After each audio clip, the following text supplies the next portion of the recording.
안녕하세요. 행복한 하루입니다. 오랜만에 모다모다 샴푸 소식 전해드리려고 합니다. 모다모다 샴푸의 자연 갈변 주요 성분이 1,2,4 브이하이드록시 벤젠이라고 하는데요. 야 THB라고 하겠습니다.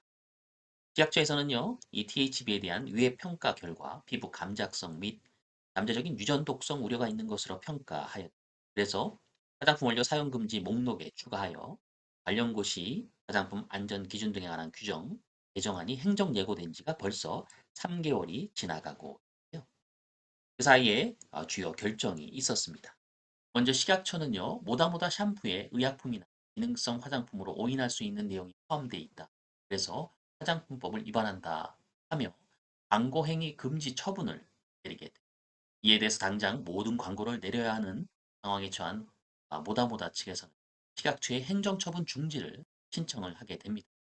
이에 행정법원 중앙행정심판위원회에서는 집행정지 결정을 내리게 됩니다.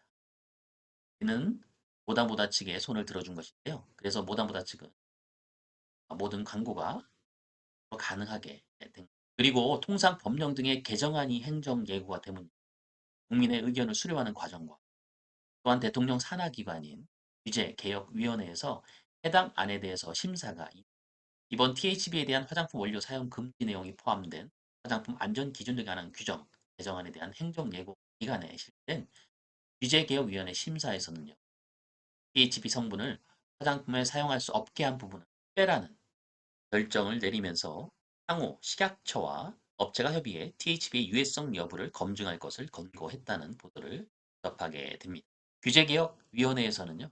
관련자가 이야기하기를 식약처 행정예고의 내용을 보면 고시 후 6개월 동안 THB 성분이 들어간 샴푸를 제조할 수 있고 이후에도 2년간 유통을 할 수 있다고 되어 있는 점에서 이 기간 동안에 규제되신 THB 성분이 안전한지 여부를 과학적으로 검증하는 것이 낫다라고 전언하는데요. 이에 대해서 식약처는요. 지난 3월 28일자 안내 자료를 통해 3월 25일 규제개혁위원회 심사 결과는요. HB의 유전 독성 및 피부 감작성 등 안전성에 대한 식약처의 평가 결과를 토대로 하되 행정규제기본부의 취지인 사회경제활동의 자율과 상해 촉진 등을 고려해서 해당 업체에 추가적인 입증 기회를 부여한 것이다 라며 모다모다 샴푸의 주요 성분이 THC에 대한 식약처의 사용 금지 고시를 철회하도록 결정한 것은 아닌 것으로 파악하고 있다라고 밝혔는데요. 하지만 결론적으로 규제개혁위원회에서 심사 결과가 반영된 화장품 안전기준에 관한 규정 식약처 고시가 개정 확정돼서 시행에 들어갔습니다. 바로 이번 달 4월 1일자로 고시가 개정되었는데요. 2021년 12월 27일자 행정예고에 포함되어 있던 1,2,4 하이드록시 벤젠 이번 4월 1일자 고시에서는요. PHB가 빠지게 됩니다. 개인적으로는요. 이번 사태를 보면서 다시 한번 화장품의 안전과 화장품의 효능의 우선순위에 대한 결정을 어떤 관점에서 바라볼 것인가에 대한 극명한 찬반 논리가 부딪히는 모습을 보게 되었는데요.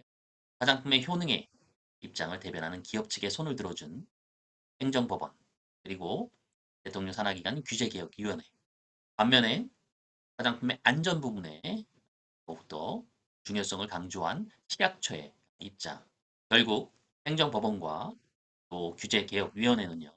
식약처의 결정에 반하는 결정을 내리게 된 것입니다. 소비자의 입장에서 얘기하자면 이제 지금 모다모다 측에서 실시하고 있다고 주장하는 그러한 안전성 검증뿐만 아니고 식약처와의 수행 예정인 그런 안전성 검증이 무사하게 나오기를 기원할 수밖에 없다는 점이 조금은 안타까운 점입니다. 더불어서요. 만약에 본 샴푸를 사용하신다면 소비자 역시 통상적인 샴푸 사용법과는 다르게 업체에서 제시하는 사용시 주의사항 및 사용법에 따라 사용을 해야 할 것으로 생각합니다. 샴푸의 잔유물이 모발에 남지 않도록 철저하게 그리고요 이 모다모다 샴푸에 대한 법적인 논란에 대한 결론은 아직 끝나지 않았다고 생각이 드는데요. 최종 안전성 검증에 대한 긍정적인 결과가 나오기를 기원하면서요. 추후에 다시 영상으로 찾아뵐 것을 약속드리면서요. 여기까지 청취해 주셔서 감사합니다.